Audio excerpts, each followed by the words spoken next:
Welcome students, हम बात करेंगे प्रॉब्लम की जो कि रिलेटेड है introduction to period of trigonometric functions.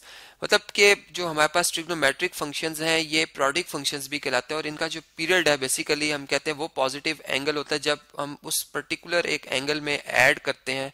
तो जो उस एंगल पर जो वैल्यू आ रही होती है उस फंक्शन की और उसमें जो ये स्मॉलेस्ट पॉजिटिव एंगल ऐड करने से वैल्यू आ रही होती है, कोई फर्क नहीं पड़ता, तो हम कहते हैं ये इसका पीरियड है। जैसे अगर मैं साइन फंक्शन की बात करूं तो x, अगर साइन x पे हमारे पास कोई एक खास वैल्यू आ रही है और इसमें अगर मैं p ऐड भी कर दूं इसका पीरियड, तो साइन x प्लस p और साइन x की वैल्यू एक जैसी रहेगी।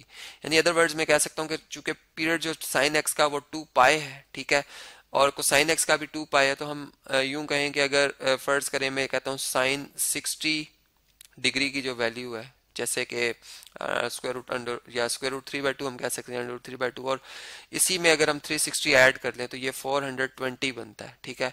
अब 420 पे भी साइन की जो वैल्यू होगी वो स्क्वायर रूट 3/2 ही होगी। तो इस वजह से हमने देखा कि 360 इसमें ऐड करने से कोई फर्क नहीं पड़ा, वैल्यू सेम रही, इसका पीरियड है, ठीक है। इसी तरह टेंजेंट एक्स का जो पीरियड होता है वो पाई होता है और इसके रेसिप्रोकल का भी पाई होगा पीरियड, ठीक है। जबकि साइन इसके रेसिप्रोकल को सीकेंड का सीधा सीकेंड और कोसाइन का पीरियड 2 पाई होता है। क्वेश्चन हमारा क्या है जी, इसमें लिखा हुआ है कि इफ साइन और एट दिस एंगल, जो कि एक डिटर्मिनेंट फॉर्म में लिखा हुआ है, a1 उसकी जो है वो फर्स्ट रो है, 0x की सेकंड रो है, इसको हम ओपन करेंगे तो इसका एंगल हमें मिलेगा। अब इस एंगल पर साइन x का जो पीरियड बनता है और इससे टेंजेंट का इस एंगल पर, जिसमें कि ये भी डिटर्मिनेंट फॉर्म में लिखा हुआ है, b0 इसकी फर्स्ट रो, 1x की सेकंड रो है, इसको ओपन करेंगे तो इस एंगल पर जो इसका पीरियड बनेगा ये दोनों सेम है सेम पीरियड, ठीक है, इन दोनों फंक्शन का सेम पीरियड्स है। देन शो दैट, या सिंपल शो दैट के a difference to be equal to 0 आएगा। अब ये उसी सूरत में हो सकता है पॉसिबल जब के हम पीरियड्स को एक जैसा लिखें। अब पीरियड कैसे फाइंड हो सकता है, अब हम इसको जरा समझते हैं जी। देखें, सॉल्यूशन स्टार्ट करते हैं। सबसे पहले मैं इस डिटर्मिनेंट को जो है वो सिंपल बनाता हूं कि जिसमें के फर्स्ट रो a1 है और सेकंड रो 0x है, ठीक है।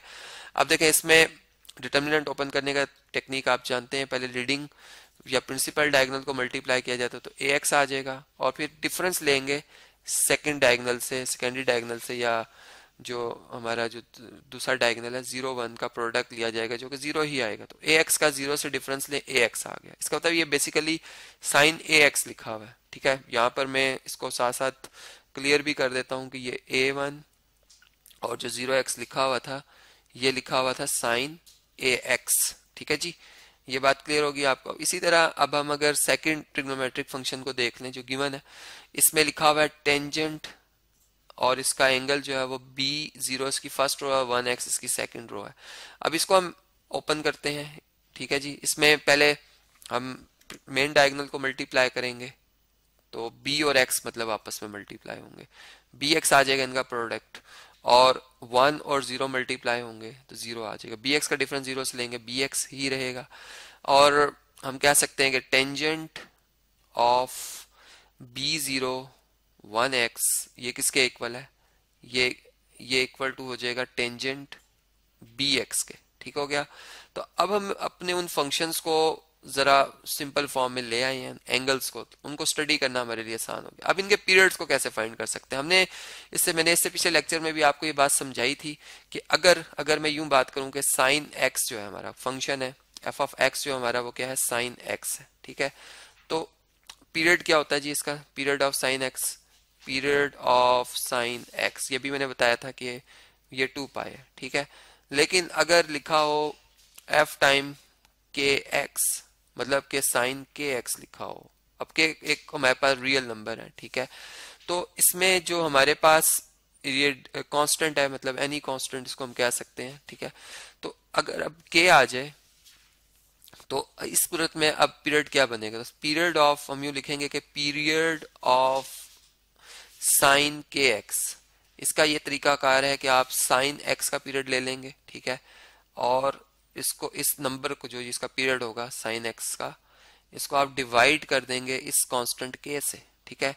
तो अब जारी बात है कि ये 0 अगर हुआ तो ये अनडिफाइंड हो जाएगा, इसलिए हम जो है वो 0 नहीं पुट करेंगे के को, ठीक है।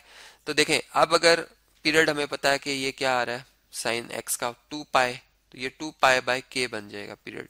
इसी तरह अब साइन ए एक्स लिखा हुआ है तो पीरियड ऑफ इसी इसी डेफिनेशन को अगर जेहन में रखें तो period of sine A x, A time x, ये क्या बन जाएगा, जाहिर बात है कि ये बन जाएगा 2 पाई, मतलब पीरियड है 2 पाई साइन एक्स का और डिवाइडेड बाय ए आ जाएगा, ठीक है।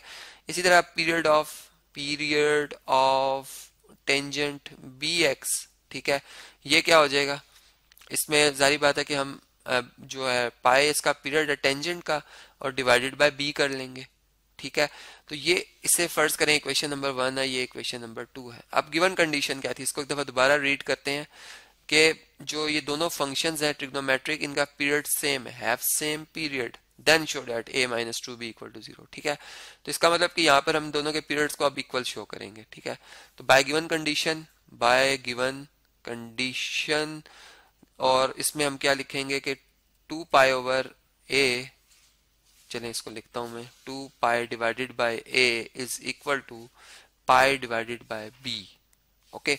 अब देखें अगर मैं यूं कहूं कि मैं दोनों तरफ 1 ओवर पाई से मल्टीप्लाई कर दूं, जो कि एक नॉन जीरो नंबर है, हम जानते हैं कि हम नॉन जीरो नंबर से इक्वालिटी को बोथ साइड पे मल्टीप्लाई कर सकते हैं, तो पाई पाई से कैंसिल हो गया, 1 टाइम पाई 1 टाइम कैंसिल हो जाएगा पाई से, इस तरह।